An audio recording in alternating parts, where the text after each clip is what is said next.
before I made Ajuma, I was going into developing projects in Singapore. I returned to Singapore. I started getting a lot of commission projects. I was commissioned to work on documentaries. Homecoming was one of them. It was about people who live on this island just 20 minutes away by boat in Singapore called Pulau Ubin, Ubintao. And Homecoming was about the people who used to live there before they moved back to this main island in Singapore. It was also my first foray into documentary, which again, technique became something very different from what I went to school for.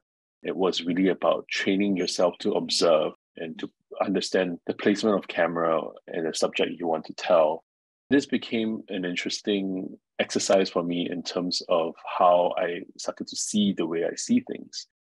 Another film that I made, 两地书简, Letters from the Motherland, which is a project I wanted to work with my father, who came to Singapore when he was 6. He's from Hainan Island in China. He's from a small town called Chonghai. He would write letters back to his hometown, to his cousin who lived in the family home. And these sort of exchange of letters became his way of connecting to his own roots, was something I never really understood. But as I get older, I understand why, even though he's been here almost a big part of his life, there was this wanting to understand and to connect with his family in China. So I traveled with him when he went back. This was before COVID. And he kept these letters and he wanted to publish it into a book. I think my father had always wanted to be an author, but when with kids, it became something that wasn't something he could do, he could work on. So as a sort of gift, I said, why don't we work on this together? You have gathered all these letters. And I started reading them and sort of gathering them and form a narrative. And this became the backbone of the documentary, where we visit my cousin who in Shanghai, who is my age, but she has quite a very different life from me. And my dad actually helped to support her university education. And that education allowed her to become a teacher and start a family and all that. It was also through the working of this documentary that I reconnected with my cousins and relatives that I never knew existed until I was an adult. And we've become connected on WeChat, visited Singapore, they have seen my films, and somehow suddenly make you realize how small the world has become, and that you have relatives, you have family in places you never think you would connect with. This is the trailer to Letters from the Motherland.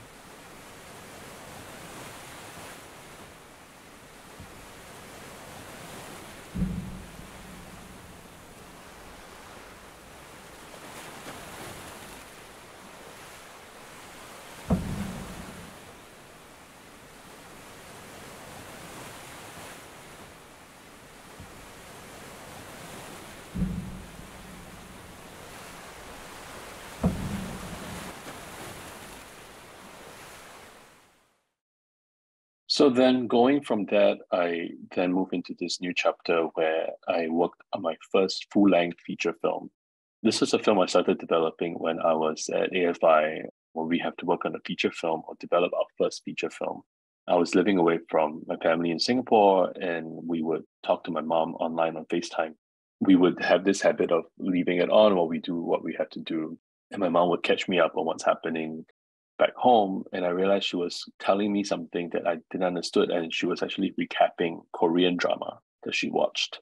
My mom goes through stages of watching dramas. She watches Hong Kong drama, and then at some point, Japanese drama was very popular, and she would watch that. But then Korean drama became this huge thing that she became sort of almost obsessed with it, but I think that has calmed down a little bit. So it really started from there, but it allowed me to reflect on our relationship as mother and son. She's sort of going through this part of her life where she's getting older. She's trying to find what she wants to do now that her kids are grown up.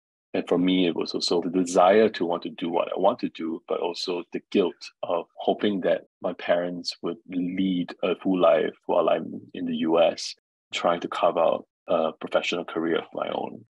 Hoa Lu Ajuma became the script that I started working on for about 7 years. I worked with the director and producer, Anthony Chen Zheyi, who was my producer, and I've known him for when we were still film students. We worked together on really putting it together and shooting in Korea and collaborating with Korean actors and crew to tell this story. And this is a scene from the film.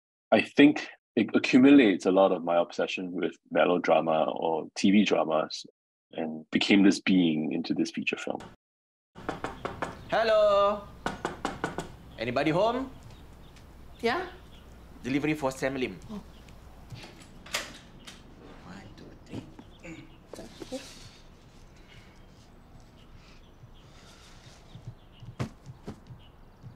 When to install?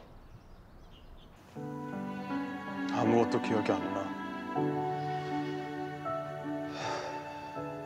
내 삶 자체가 전부 거짓이었던 것만 같아. 가. 엄마를 찾아야 하잖아.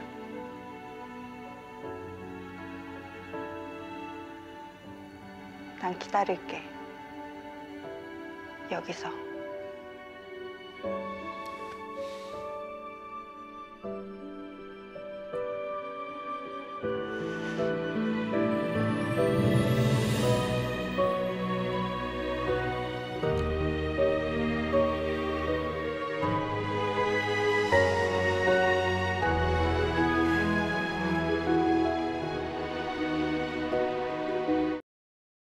So in the film, Ajuma is someone you might be familiar with, Tama, a Singapore Tama who is sort of obsessed with Korean drama. She goes to Korea for the first time and sort of gets left behind by the tour guide.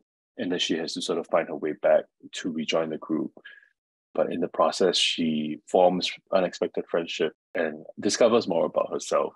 But also in the film, there is a Korean drama that Auntie watches that punctuates the film and also informs her of how she kind of has been feeling about certain things in her life, her relationship with her son. And it comes to a turning point at the end when drama and real life sort of meets in a way that allows her to kind of process her own emotions and feelings about certain things. So the film, for the past year, I've been sort of traveling with the film. The film has been premiered in October last in Busan. It's traveled, it has played in many places. It's still traveling.